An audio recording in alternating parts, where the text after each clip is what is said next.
Adakah manusia Indonesia di sana?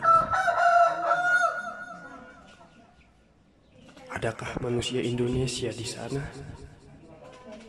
Tanya Indonesia mengetuk-ngetuk pintu gedung dewan yang terhormat.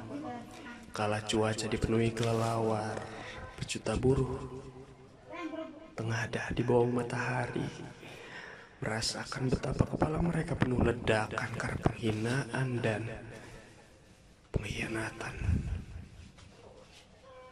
Dan beratus juta pasang mata mereka yang ditakut-takuti wabah nanar menatap dari layar telepon genggam, lalu diam-diam bertanya, adakah Indonesia? Adakah manusia Indonesia di sana? Terasa semakin dekat dan penuh telinga kami dengan suara monyet meski kami tak yakin.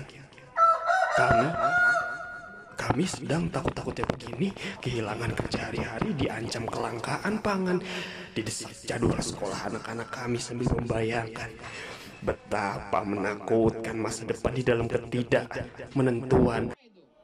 Pak Ketua, ada ini Pak TV. Pak Beni, saya minta Anda nanti bisa dikeluarkan dari ruang paripurna. Kalau Anda tidak mengikuti aturan mekanisme. Mereka berpaling dari suara kami, menggelar sidang atas nama kami dan memutuskan hajat kami dengan telinga dan mata tertutup. Adakah manusia Indonesia di sana? Seekor Garuda terbang di langit, mengitari gedung yang kehilangan kesakralan. Mengepak ia dengan kepakan yang pilu dan marah. Menderu-deru ia di udara, dan dari mulut tiap kik yang tertahan adalah tangisan panjang untuk ruh para pahlawan. Mereka yang mati di garis juang, diludahi kini hingga kubur. Dan sambil jauh menembus langit ia bertanya, adakah manusia Indonesia di sana? Hanya tiang. Dan dinding-dinding tua menatap Garuda itu pergi dengan haru dan tak berdaya. Jauh dari lekuk tiang dan dinding-dinding itu berjuta buruh berarakan menerjang bayang-bayang wabah karena menolak dikutuk anak cucu. Bila mewariskan sejarah mati karena tidak berdaya di rongrong amarah yang lemah. Gedung itu, ke gedung itu berjuta buruh mengajukan pertanyaan. Adakah manusia Indonesia di sana? Belanda menyiksa leluhur kami dengan kerja rodi. Jepang yang mula kedatangannya dikira memberi angin pembebasan, memperbudak dengan Romusa.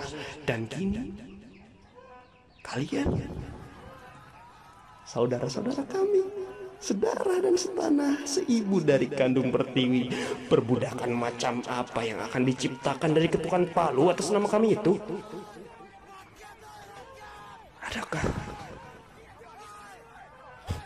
Adakah manusia Indonesia di sana? Manusia Indonesiakah di sana? Tanpa jawaban, berjuta buruh terus berarakan, dan di luar teks-teks Pancasila juga dari setiap mereka yang menghafalnya, Pancasila memasuki kolong jembatan dan lorong-lorong orang miskin penuh sesak. Berlari, ia terus berlari, makin jauh makin gila rasanya. Ia temui tubuh-tubuh buruh, ia temui pertanyaan itu, ia bertanya, di manakah aku? Ditegakkan di antara tubuh-tubuh buruh ini.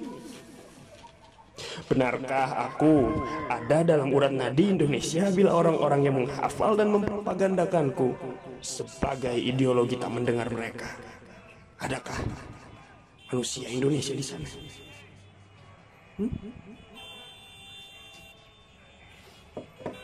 Indonesia mengetuk-ketuk pintu gedung dewan, tapi tak ada yang mendengar karena di dalamnya orang gaduh sendiri dan merasa paling Indonesia sendiri-sendiri sambil mengabaikan ketukan tangan Indonesia depan pintu. Keriuhan itu, perasaan keindonesiaan yang abai dan pongah mengusir Indonesia. Pergilah ia menemui setiap derap langkah buruh, degup jantung ketakutan orang-orang di dalam rumah. Pancasila menatap Garuda yang telah jauh pergi dan bertanya, adakah manusia Indonesia di sana?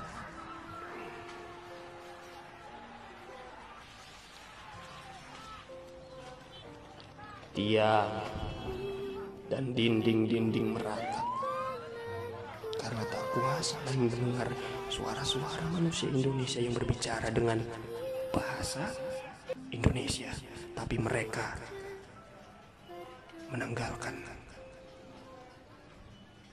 Indonesia. Catatan Indonesia 2020, Muhammad Rois Rinaldi.